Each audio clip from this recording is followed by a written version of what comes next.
viens dans ma ville natale, Trois-Rivières. Ici, c'est Trois-Rivières-Ouest.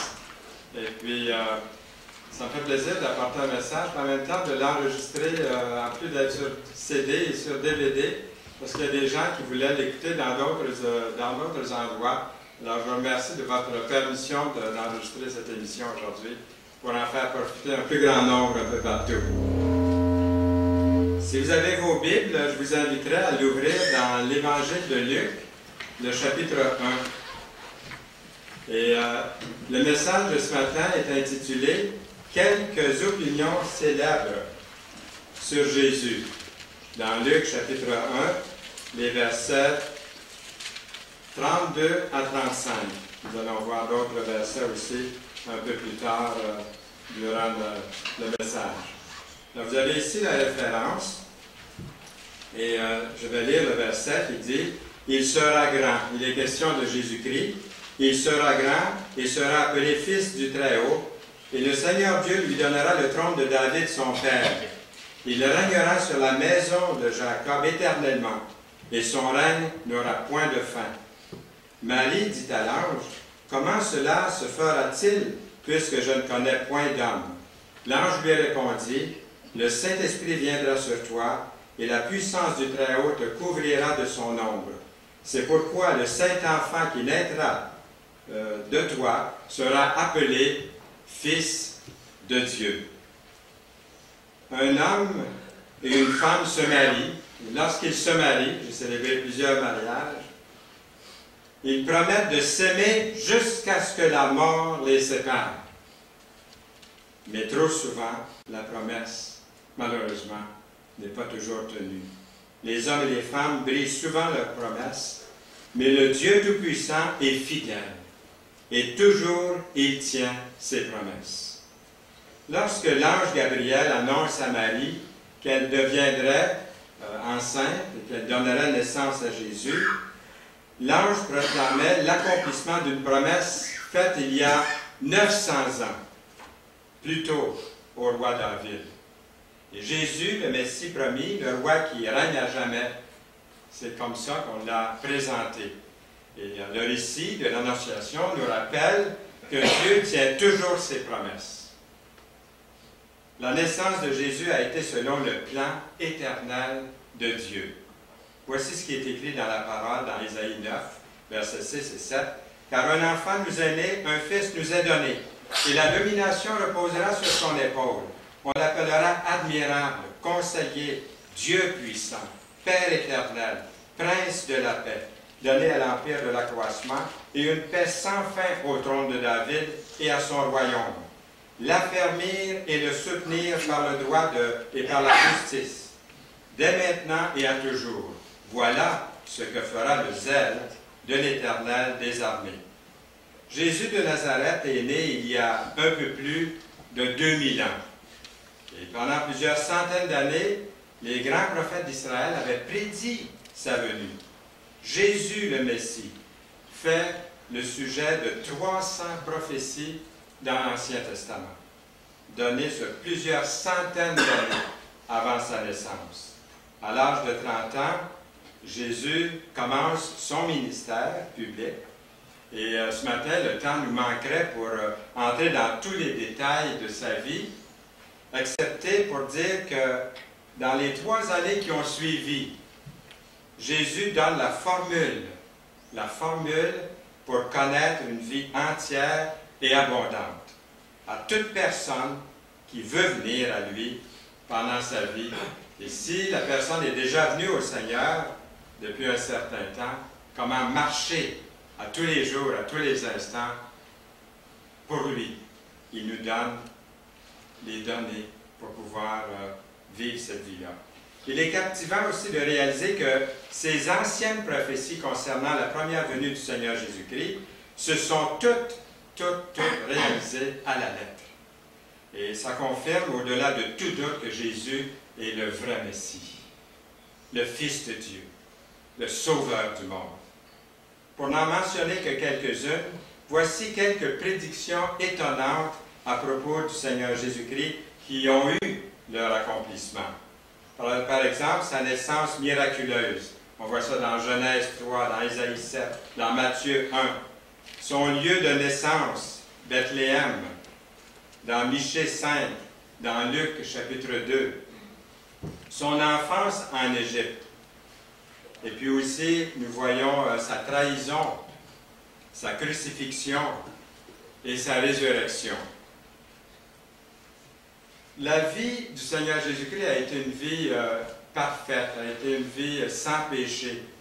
Et puis, la vie irréprochable du Seigneur Jésus-Christ, depuis l'époque de Charles Darwin, comme vous savez, c'est devenu populaire de croire à la théorie de l'évolution.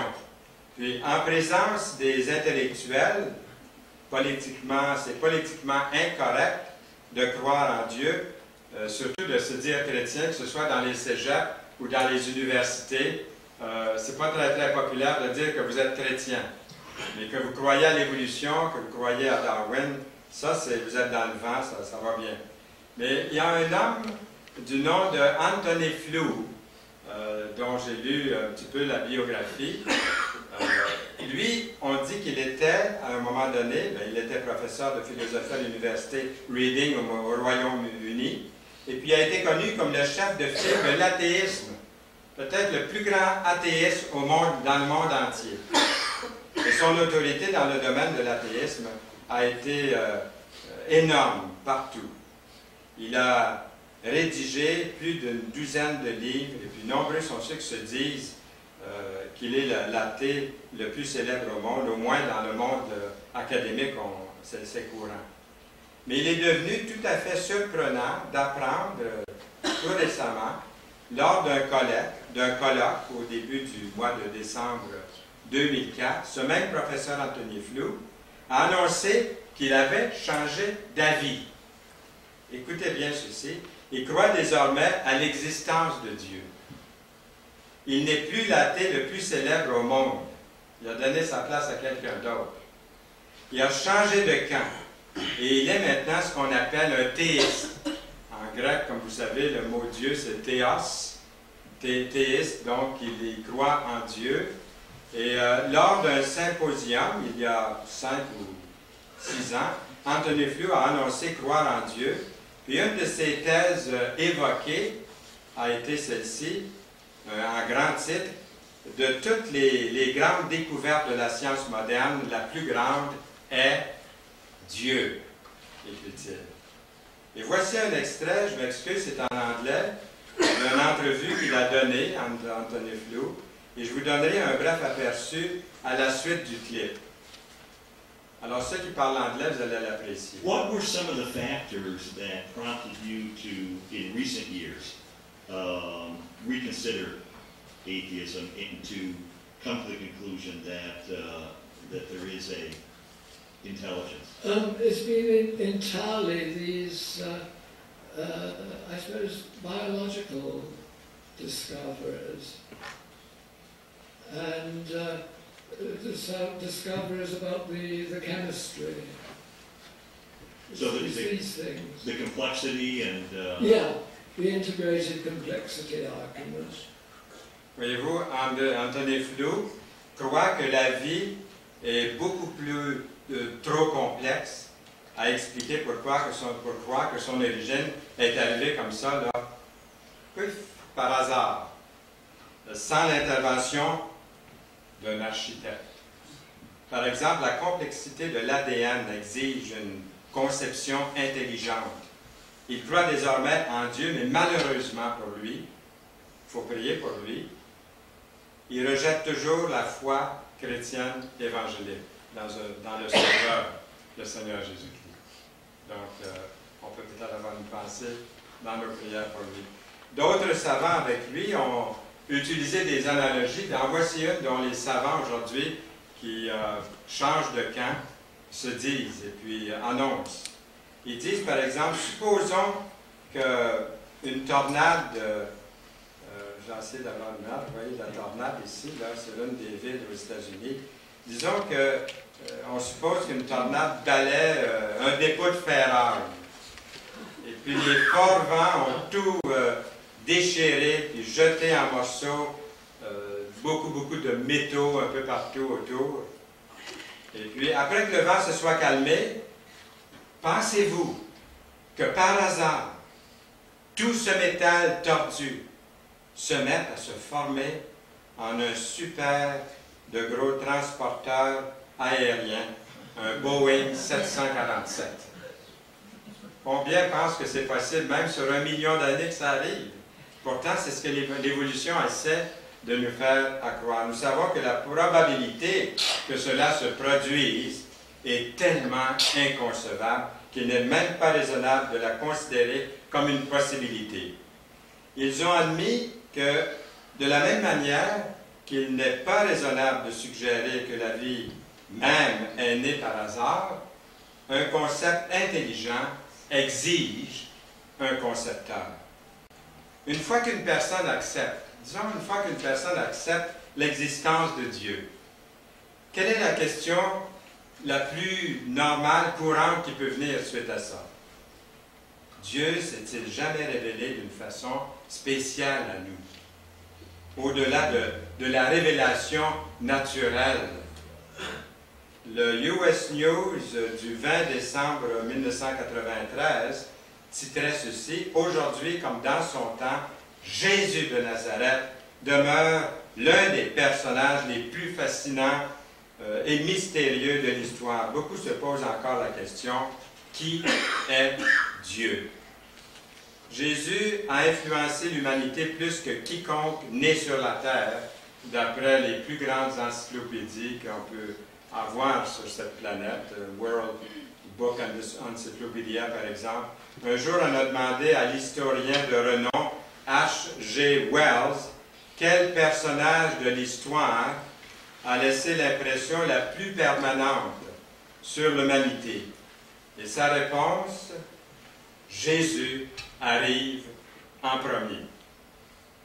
Le docteur Kenneth Latourette, sûrement vous avez entendu parler de lui, un autre éminent historien, a déclaré un jour: les siècles passent, les preuves s'accumulent pour mesurer les faits que Jésus a laissés dans l'histoire.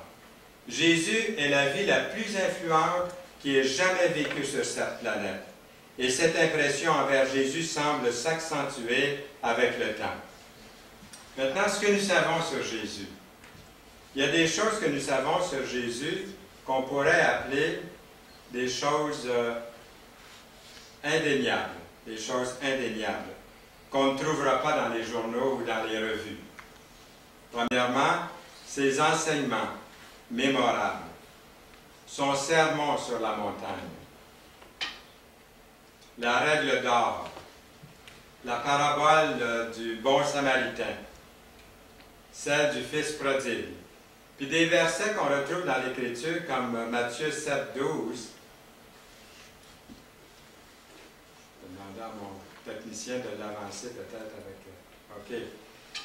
Faites pour les autres tout ce que vous voulez qu'ils fassent pour vous. Un autre verset, le suivant, dans Luc 6, 27. Mais je vous dis, à vous qui m'écoutez, aimez vos ennemis. Faites du bien à ceux qui vous haïssent. Et puis un autre verset, se rappeler les paroles du Seigneur qui a dit lui-même, il y a plus de bonheur à donner qu'à recevoir, dans Actes 20, verset 35. Un autre verset dans Marc 3, 25, si une maison est divisée contre elle-même, cette maison ne peut résister. Un autre verset, ne vous inquiétez donc pas du lendemain, car le lendemain aura soin de lui-même, à chaque jour suffit sa peine. Ce n'est pas des beaux versets, ça? Ça, c'est le Seigneur Jésus-Christ lui-même qui nous a laissé ça. S'il ne nous les avait pas laissés, on ne les aurait pas, ces versets-là. Ce sont des versets même que le monde cite, que le monde connaît, que le monde a déjà entendu citer. Voyez-vous? Personne n'a de problème avec ces enseignements de Jésus. Ils sont acceptés par la plupart des gens dans le monde. Ils sont indéniables, les enseignements de Jésus. Jésus nous a appris à vivre avec les autres sur un plan supérieur. La logique du Seigneur était parfaite. Le Seigneur avait un esprit vif. Maintes et maintes fois, ses ennemis, je l'ai entendu ce matin à la réunion qui a précédé celle-ci, un frère le disait, maintes et maintes fois, ses ennemis ont tenté de le discréditer, de le prendre au piège. N'est-ce pas? Souvent, ils lui ont parlé, c'était pour l'attraper, le coincer dans un coin, mais chaque fois, Jésus a eu le dessus. Puis à la fin d'une telle compétition de l'esprit et de logique, la Bible affirme que nul ne put lui répondre. Depuis ce jour, personne n'osa plus lui poser des questions. Ça me tente de crier « Hurrah! Bravo! » et d'applaudir quand je lis un tel verset. Le Seigneur a finalement eu le dernier mot. À une autre occasion, des soldats ont été envoyés pour arrêter Jésus, comme c'est arrivé pas plus d'une fois. Et cette fois-là, toutefois, ils sont revenus les mains vides et ont dit à leur supérieur, « Jamais homme n'a parlé comme cet homme. » Dans Jean 7, verset 46. La philosophie de l'amour de Jésus est incomparable. Vous avez appris qu'il a été dit Jésus, tu aimeras ton prochain, tu haïras ton ennemi. C'est ce qui se passe dans le monde. Ça, c'est la partie du verset que la plupart des gens de la planète écoutent aujourd'hui, puis ils agissent selon cette ligne-là. Mais Jésus rajoute, « Mais moi, je vous dis, et ça, c'est surprenant ce qu'il dit ensuite, aimez vos ennemis. » Quoi? Est-ce que j'ai bien compris? Frottez-vous les oreilles, frottez-vous les yeux, regardez ce verset. Bénissez ceux qui vous maudissent, faites du bien à ceux qui vous haïssent, et priez pour ceux qui vous maltraitent et vous persécutent, afin que vous soyez fils de votre Père qui est dans les cieux, car il a fait lever son soleil sur les méchants et sur les justes, sur les bons, et il fait pleuvoir sur les justes et les injustes. Le Seigneur ajoute, si vous aimez ceux qui vous aiment, quelle récompense méritez-vous? Les publicains n'agissent-ils pas de même? Et si vous saluez seulement vos frères, que faites-vous d'extraordinaire? Les païens n'agissent-ils pas de même? Soyez donc parfaits comme votre Père céleste est parfait. Matthieu 5, versets 43 à 48. Le cœur compatissant du Seigneur Jésus-Christ. Jésus a traité les gens avec dignité. Avec dignité. On l'a vu encore dans notre première réunion aujourd'hui. Il a été cohérent dans la façon dont il traite les gens, Jésus. Jésus ne faisait exception de personne. Et il s'est dépensé pour les marginaliser, les défavoriser. Exemple, la femme surprise en adultère dans Jean chapitre 8. Le criminel sur la croix à ses côtés. L'aveugle Bartimée dans Marc chapitre 10. Zachée, le publicain dans Luc chapitre 10.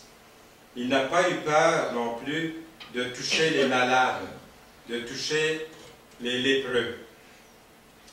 Il n'a pas eu peur de la grippe A-H1N1. Hein, s'il avait été là, il nous aurait touchés pour nous guérir, pour nous faire du bien. Et son caractère est absolument admirable, le caractère de Jésus.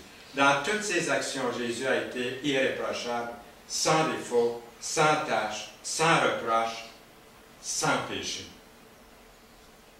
N'est-ce pas qu'on a un merveilleux Sauveur, un merveilleux Seigneur qui nous aime? Quelqu'un a dit, la chose la plus extraordinaire ou indéniable, la chose la plus impressionnante concernant les enseignements de Jésus, n'est pas qu'il les ait enseignés, mais qu'il les a vécus. Je préfère voir un sermon plutôt que d'en entendre un. Pas vous? Hein? Il y a des choses aussi, il y a des choses indéniables, hein, que même le monde ne peut pas nier concernant Jésus, on l'a vu là. Mais il y a des choses qui sont difficiles à comprendre concernant Jésus, et c'est souvent un piège pour le monde, où ça met un délai pour qu'ils reconnaissent Jésus comme Seigneur de leur vie, ou comme Sauveur personnel. Il y a des choses comme ça qui sont difficiles peut-être pour eux. Il y a certaines choses à propos de Jésus qui sont indéniables. D'un autre côté, il existe des choses difficiles à croire pour le monde en général, au sujet de Jésus, et qui ne sont pas facilement acceptées. Je vous en donne quelques exemples. Par exemple, ces miracles. Il transforme l'eau en vin. Dans le temps des fêtes, hein, ça serait pratique, ça, là. Et puis, dans la parole, on voit que c'était du bon vin, du vrai vin, parce que souvent, on est mis en garde de ne pas s'enivrer.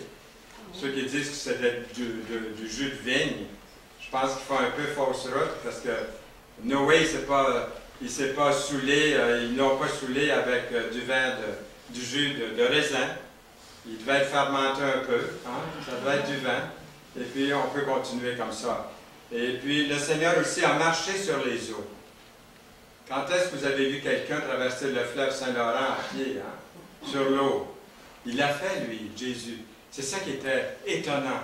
Des choses difficiles, à moins de le voir, difficiles à croire pour le monde aujourd'hui. Il rend la vue à plusieurs personnes, à un aveugle en particulier dans Jean 9. Il rend la vie même à un mort depuis 4 jours. Si ça faisait 5 minutes, on dirait une mort clinique, mais 4 jours, il n'y a plus de doute, il était mort. Puis même, il sentait déjà. Déliez-le, le Seigneur dit. Voyez-vous?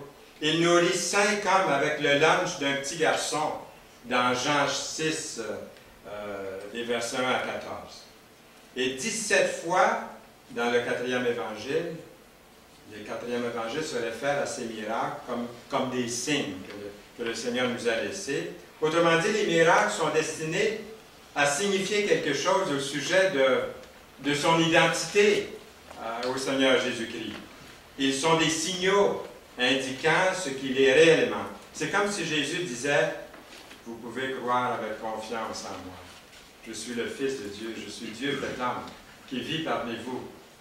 Je suis le Sauveur du monde. » Et ces affirmations le concernant, nous avons aussi des versets tels que « Je suis le chemin, la vérité et la vie.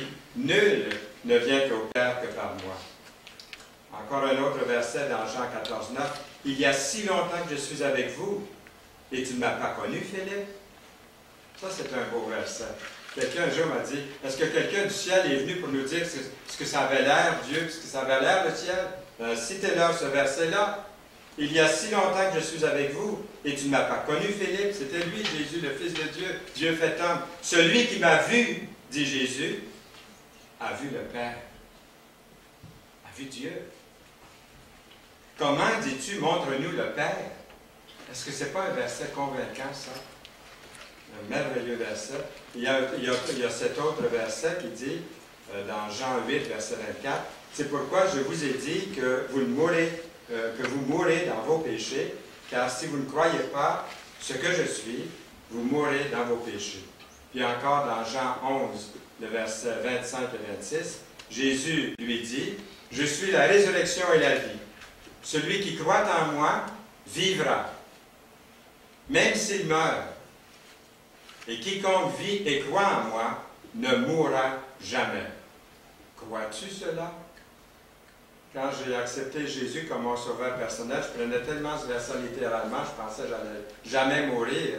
Quand quelques instants plus tard, j'ai compris que je vais mourir, j'en voyais dans ma famille qui mourait. Je vais mourir, mais si vous connaissez le Seigneur, la promesse est faite que vous n'aurez même pas connaissance de souvenir de votre mort, vous vous réveillez dans une vie absolument merveilleuse, dans sa présence pour toujours. Alors, je vous demande ce matin, je vous pose une question.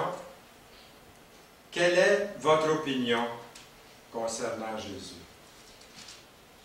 Est-il une légende?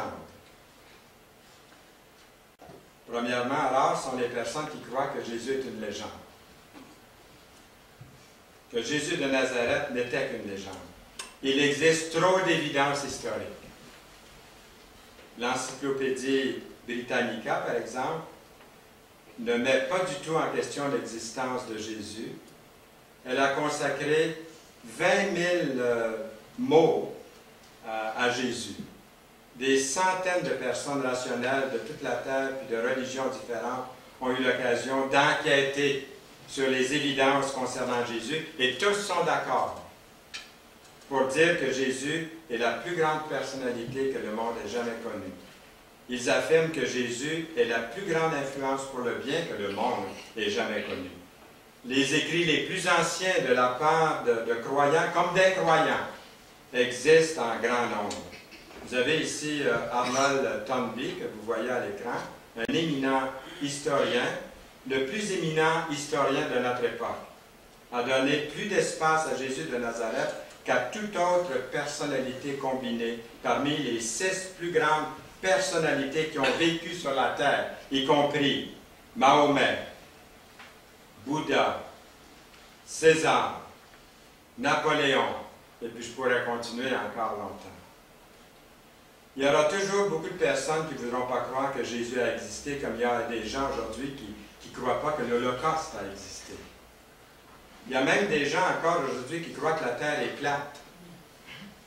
De croire que Jésus est seulement qu'une légende n'est certainement pas une option raisonnable. On a dit que si quelqu'un pouvait savoir ce qui va se produire dans 5 minutes, avec exactitude, là, qui vous dise ce qui va arriver dans 5 minutes avec exactitude, là, il n'y aurait pas besoin plus que de 2 semaines pour gouverner le monde entier, tellement qu'il deviendrait populaire, et puis dans le temps de le dire, s'il pouvait faire un exploit semblable. La Bible prédit miraculeusement des centaines d'événements, des détails très, très, très précis qui sont enregistrés dans la Bible. Dans bien des cas, les prophéties bibliques, elles, sont précédées, ont précédé même leur accomplissement des centaines, puis quelquefois des milliers d'années d'avance. Certaines prophéties concernant des villes, des pays, et je vous en mentionne quelques-unes, la ville de Tyr, la ville de Jéricho, la ville de Samarie, Jérusalem, la Palestine, Moab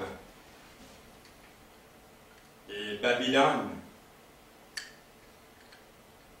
et d'autres prophéties concernant non seulement des villes ou des lieux spécifiques, mais aussi des individus. Et la plupart des incroyants sur la terre croient que Jésus est plus qu'une légende, mais ils ne veulent pas accepter que Jésus est Dieu. C'est ça le problème. Et le seul chemin du salut pour l'humanité. Quelle est votre opinion concernant Jésus? Est-ce que Jésus est un menteur? Jésus s'est proclamé Dieu. Ou il a dit la vérité, ou il nous a tous menti. Et que ceux qui l'ont accusé de blasphémer auraient eu raison de vouloir le tuer. Il y a des gens qui ne sont pas prêts à dire que Jésus a délibérément menti, mais ils disent, il pensait vraiment qu'il était Dieu. C'est ça qu'ils se disent. Ils disent, il s'est trompé lui-même, pense-t-il. La conclusion logique de cette croyance, c'est de croire que Jésus s'est leurré lui-même, même s'ils le font menteur ou bizarre ou excentrique. Dans le fond, ils ne peuvent pas le voir comme ça, parce que tout son caractère, toutes ses œuvres, tous ses discours démontrent bien que ce n'était pas un menteur qui n'a pas, d'une façon volontaire, gratuite, qui aurait voulu nous mentir. Il refuse de reconnaître Jésus comme menteur, peut-être, mais le pire de tout, c'est qu'il refuse de le reconnaître comme Seigneur, comme Sauveur de leur vie. Il croit que Jésus est mort tragiquement, comme un être déçu, peut-être, pleuré, se croyant Dieu. Et quelques-uns de ces savants incroyants disent que Jésus a réalisé à la fin qu'il n'était pas Dieu lorsqu'il a crié sur la croix, « Mon Dieu, pourquoi m'as-tu abandonné? » Ce matin, il y a eu tellement de belle participation ici à Trois-Rivières-Ouest dans l'Assemblée que même si j'avais voulu me lever pour apporter quelque chose, je n'avais pas le temps de tourner la page de ma Bible qu'il y avait quelqu'un debout en train de partager. Puis ça, c'est tout à votre honneur. Mais ce que je voulais lire ce matin, c'était dans Jérémie, on nous parle du potier puis de l'argile. Vous vous souvenez de ces passages? Puis je pensais, Jésus est un vase brisé pour vous et moi. Il a été brisé pour vous et moi. Mais il a été reconstitué parfaitement par la résurrection. Il a repris vie. On lit dans le même texte de Jérémie que les vases brisés servaient tous, que les morceaux de vitre pouvaient servir à d'autres choses. On reconstruisait le vase. Mais le Seigneur qui a été brisé pour vous et moi a été complètement reconstitué parfaitement par la résurrection. Il y a des Juifs sincères du temps de Jésus qui l'ont pris pour un démoniaque ou un fou. Mais d'autres ont réalisé que la personnalité de Jésus est loin d'être celle d'un mental. Nous lisons, il y eut de nouveau, à cause de ces paroles, division parmi les Juifs. Plusieurs d'entre eux disaient, il a un démon. Il est fou. Pourquoi l'écoutez-vous? D'autres disaient, ce ne sont pas des paroles d'un démoniaque. Un démon peut-il ouvrir les yeux d'un aveugle? Dans Jean 10, 19 à 21. Quelle est votre opinion concernant Jésus? Est-ce que Jésus était lunatique? Les Juifs lui répondirent, ce n'est point pour une bonne œuvre que nous te lapidons, mais pour un blasphème, parce que toi qui es un homme, tu te fais Dieu. Dans Jean 10, verset 33. Et ceci est la position officielle du judaïsme orthodoxe jusqu'à nos jours, jusqu'à aujourd'hui. Quelle est votre opinion concernant Jésus? Est-ce que Jésus est pour vous un grand leader? Si Jésus ne s'était pas affirmé comme il l'a fait, plusieurs l'auraient accepté comme un grand leader, c'est certain. Et c'est la position que la majorité des non-croyants prennent aujourd'hui dans le monde. Le Seigneur Jésus, le Jésus de l'Église primitive, est le même Jésus historique pour tous les temps. Les libéraux du 19e siècle croyaient que les évangiles avaient été écrits beaucoup plus tard et qu'on pouvait parler à la fois d'un Jésus historique et d'un Jésus non historique, un Jésus pour la foi chrétienne. Le vrai Jésus historique ne s'est pas gêné pour affirmer qu'il était le Messie promis, qu'il était le Fils de Dieu et que lui et le Père n'étaient qu'un. Dans les Béatitudes, vous avez ce verset devant vous depuis tantôt qui dit ceci, « Heureux les pauvres en esprit », Jésus il n'a pas seulement dit ça, « Heureux les pauvres en esprit car le royaume des cieux est à eux ». Heureux les affligés, car ils seront consolés. Heureux les débonnaires, car ils hériteront la terre. Il n'a pas dit seulement ça. Il a aussi dit, heureux serez-vous lorsqu'on vous outragera, qu'on vous persécutera, et qu'on dira faussement de vous toutes sortes de mal à cause de moi. Dans Matthieu 5, verset 11. Jésus était plus qu'un grand homme bon. Jésus va jusqu'à offrir une récompense dans le ciel pour ceux qui seront persécutés. Il dit, réjouissez-vous et soyez dans l'allégresse parce que votre récompense sera grande dans les cieux. Et c'est ainsi qu'on a persécuté les prophètes qui ont été avant vous, dans Matthieu 5, 12. Quel grand homme ou leader pourrait légitimement faire une telle promesse à une autre personne? Jésus, après avoir cité la règle d'or, dit, tout ce que vous voulez que les hommes fassent pour vous, faites-le de même pour eux, car c'est la loi et les prophètes. Dans Matthieu 7, 12. Jésus déclare qu'un grand nombre de personnes sont sur la voie de destruction. Le Seigneur dit, entrez par la porte étroite, car large est la porte, spacieux est le chemin qui mène à la perdition. Et il y en a quelques-uns, un peu. Malheureusement, un par-ci, par-là. Qu'est-ce que c'est que votre Bible dit? Elle dit la même chose que ma Bible. Le Seigneur dit, il y en a beaucoup qui entrent par ce chemin large, spacieux qui mène à la perdition. Et plus tard, Jésus dit, ceux qui me disent, Seigneur, Seigneur, n'entreront pas tous dans le royaume des cieux, mais celui-là seul qui fait la volonté de mon Père qui est dans les cieux. Plusieurs me diront ce jour-là, Seigneur, Seigneur, n'avons-nous pas prophétisé par ton nom? N'avons-nous pas chassé des démons par ton nom? N'avons-nous pas fait beaucoup de miracles par ton nom? Alors je leur dirai ouvertement, je ne vous ai jamais connu.